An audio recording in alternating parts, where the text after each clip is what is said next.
Hello everyone. इस video में हम एसिड और उनके जनरल प्रॉपर्टी के बारे में डिस्कस करेंगे। तो एसिड क्या है, आप इतना जानते हैं कि वो सब्सटेंस जो स्वाद में खट्टे होते हैं। दैट मीन्स उसका डेफिनेशन होगा acid as substance which is sour in taste, या दूसरा डेफिनेशन होगा the substance which gives hydrogen ions in an aqueous solution. That means the substance which gives hydrogen ions in an aqueous solution. तो जो substance aqueous solution के case में hydrogen ions dissociate करेगा, give करेगा, वो substance acid कहलाएगा। अब कोई समझेंगे एक्वस सॉल्यूशन क्या है। वाटर का सॉल्यूशन, अगर मान लेते हैं कि ये कोई सब्सटेंस है, इस सब्सटेंस को हम वाटर में मिला देंगे तब जो सॉल्यूशन बनेगा वो एक्वस सॉल्यूशन होगा। समझ चुके होंगे आप। अब जनरल प्रॉपर्टी समझते हैं, केमिकल प्रॉपर्टीज नहीं, ये सिंपल अभी जनरल प्रॉपर्टी है। जनरल प्रॉपर्टी में देखते हैं acids have sour in taste, आप जानते हैं। दूसरा देखिए acids touch blue litmus red, यानी एसिड जो है ब्लू लिटमस को रेड लिटमस में चेंज कर देता है। थर्ड देखिए acid solution conduct electricity, acid solution जो है कंडक्ट इलेक्ट्रिसिटी करता है, ये भी उसकी प्रॉपर्टी है। Acid release hydrogen ion in aqueous solution, acid release hydrogen ion in aqueous solution, ये उसके प्रॉपर्टी में जाएगा। और लास्ट देखिए एसिड आर कोरोसिव नेचर होते हैं, हार्मफुल होते हैं, ये उसके जनरल प्रॉपर्टी हैं।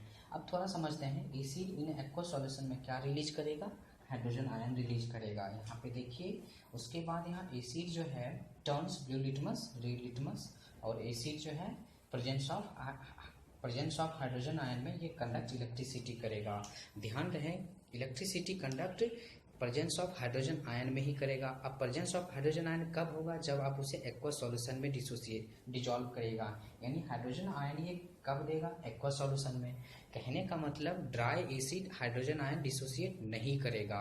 कब करेगा एसिड हाइड्रोजन आयन डिसोसिएट, यानी रिलीज जब वो एक्वस सॉल्यूशन में होगा। तो याद रखेंगे क्वेश्चन आते हैं कि क्या ड्राई एसिड कंडक्ट करेगा इलेक्ट्रिसिटी, नहीं, ड्राई एसिड इसलिए नहीं करेगा क्योंकि dry acid hydrogen ion give नहीं करेगा, रिलीज नहीं करेगा। तो रिलीज कब होता है हाइड्रोजन आयन किसी एसिड से, जब वो एसिड एक्वस सॉल्यूशन में होता है। तो ये आई होप कि आपको ये समझ में आया होगा। अब हमारा नेक्स्ट टॉपिक जो होगा टाइप्स ऑफ एसिड होगा। ओके, अब हम देखेंगे types of acid. There are two types of acid, natural acid and synthetic acids. यहाँ पे नेम चेंज भी हो सकता है, जैसे नेचुरल एसिड को ऑर्गेनिक एसिड भी कहा जाता है, नेचुरल एसिड को ऑर्गेनिक एसिड भी कहा जाता है, और सिंथेटिक एसिड्स को मिनरल एसिड भी और इनऑर्गेनिक एसिड भी कहा जाता है। मिनरल एसिड या इनऑर्गेनिक एसिड भी कहा जाता है। ध्यान से देखिएगा। अब हम समझेंगे डिटेल्स नेचुरल एसिड्स के बारे में। वो एसिड जो लाया जाता हो, जो प्रिपेयर किया जाता हो, जो ऑब्टेन किया जाता हो नेचुरल सोर्स से, यानी नेचुरली जो एसिड प्रेजेंट है नेचुरल एसिड होगा। तो यहाँ पे डेफिनेशन होगा the acid which is obtained from natural source. अब यहाँ पे एग्जाम्पल देख लेते हैं, जैसे आप जानते हैं एसिटिक एसिड, लैक्टिक एसिड और सिट्रिक एसिड।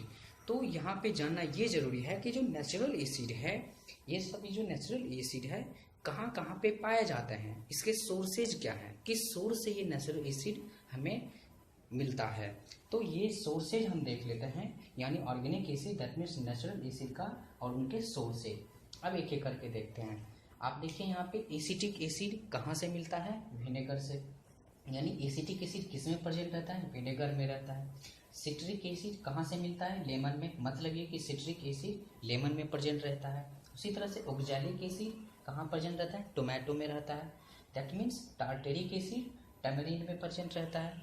और फॉर्मिक एसिड जो कि एंट स्टिंग में, जो एंट जो है चींटी जो डंक मारता है वो एक एसिड छोड़ देता है, और वो कौन सा एसिड है, फॉर्मिक एसिड, जिसका अदर नेम मिथेनोइक एसिड भी है। उस एसिड की वजह से हमें पेन होना स्टार्ट कर देता है। और दूसरा देखिए मैलिक एसिड एप्पल में, और एस्कॉर्बिक एसिड गुआवा में, और टैनिक एसिड टी में। दैट मीन्स ये सभी जो नेचुरल एसिड हैं, ये सभी का जो सोर्सेज आपको बहुत जरूर है याद रखना, क्योंकि यहाँ से क्वेश्चन अराइज हो जाते हैं, जैसे कि एस्कॉर्बिक एसिड किस सोर्सेज में, यानी एस्कॉर्बिक एसिड किस में पाए जाते हैं, तो एस्कॉर्बिक एसिड गुआवा में पाया जाता है, दैट मीन्स। और अगर पूछ लिया जाएगा कि फॉर्मिक एसिड किस में पाया जाता है, तो एंट स्टिंग में या नेटल स्टिंग में भी पाया जाता है।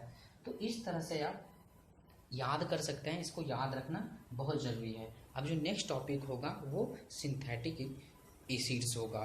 देखते हैं सिंथेटिक इंडिकेटर्स के बारे में। अब हम डिस्कस करेंगे एसिड के दूसरे टाइप सिंथेटिक एसिड्स। सिंथेटिक नाम से ही पता चल रहा है मेन के द्वारा बनाया गया एसिड, मतलब ये the acid which is prepared by main या प्रिपेयर्ड फ्रॉम मिनरल्स। तो जो एसिड प्रिपेयर्ड बाय मेन या फिर मिनरल से बनाया जाता हो सिंथेटिक एसिड कहलाएगा। फॉर एग्जांपल देखते हैं HCl, H2SO4, HNO3। तो HCl का नाम हाइड्रोक्लोरिक एसिड, H2SO4 का नाम सल्फ्यूरिक एसिड, HNO3 का नाम नाइट्रिक एसिड और H2CO3 का नाम कार्बोनिक एसिड, H3PO4 का नाम फास्फोरिक एसिड। ये बहुत ज़्यादा इंपॉर्टेंट है, ये दोनों कार्बोनिक एसिड और फास्फोरिक एसिड, ये तीनों ही स्ट्रॉन्ग में आते हैं।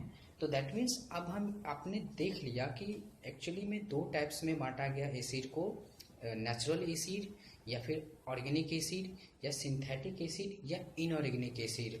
अब हम किस और भी तरीका है जिसमें हम एसिड को बांट सकते हैं, जैसे आप देख सकते हैं स्ट्रॉन्ग एसिड और वीक एसिड के रूप में, यानी इस टाइप में भी हम बांट सकते हैं स्ट्रॉन्ग एसिड और वीक एसिड के फॉर्म में।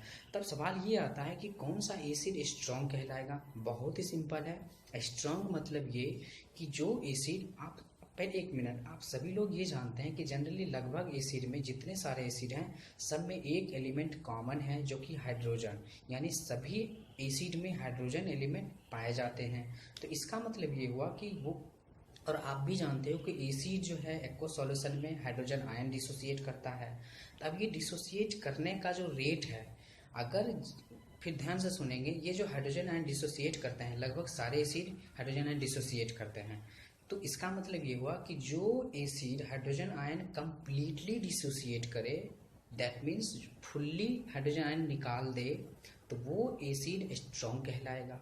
और जो एसिड हाइड्रोजन आयन डिसोसिएट करे बट वो फुल्ली डिसोसिएट नहीं करे, थोड़ा थोड़ा ही डिसोसिएट करे, तो वो वीक एसिड कहलाएगा।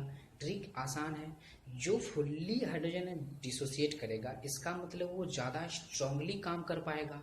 तो इससे याद रखेंगे कि जो पूरी तरह से हाइड्रोजन आयन डिसोसिएट किया, यानी वो स्ट्रांगली वर्क कर पाएगा, अपना एसिडिक नेचर दिखा पाएगा। इसका मतलब ये हुआ कि जो कंप्लीटली हाइड्रोजन डिसोसिएट करेगा वो स्ट्रॉन्ग एसिड, जो पार्शियली आधा अधूरा हल्का हुल्का ही मतलब हाइड्रोजन आयन डिसोसिएट करे तो वो वीक एसिड कहलाएगा। अब एग्जांपल से समझना बहुत जरूरी है। Strong acid HCl strong acid है, H2SO4 स्ट्रॉन्ग एसिड है, HNO3 स्ट्रॉन्ग एसिड है। कंफर्म याद कर लीजिए, तीनों ही स्ट्रॉन्ग एसिड है, HCl, H2SO4 और HNO3। Weak acid carbonic acid या फिर एसिटिक एसिड। ये कार्बोनिक एसिड और एसिटिक एसिड जो है ये कंप्लीटली हाइड्रोजन आयन डिसोसिएट नहीं करता है, तो इसीलिए हम इसे वीक एसिड में ट्रीट करते हैं। आई होप कि आपको इतना समझ में आया हुआ। Thank you so much.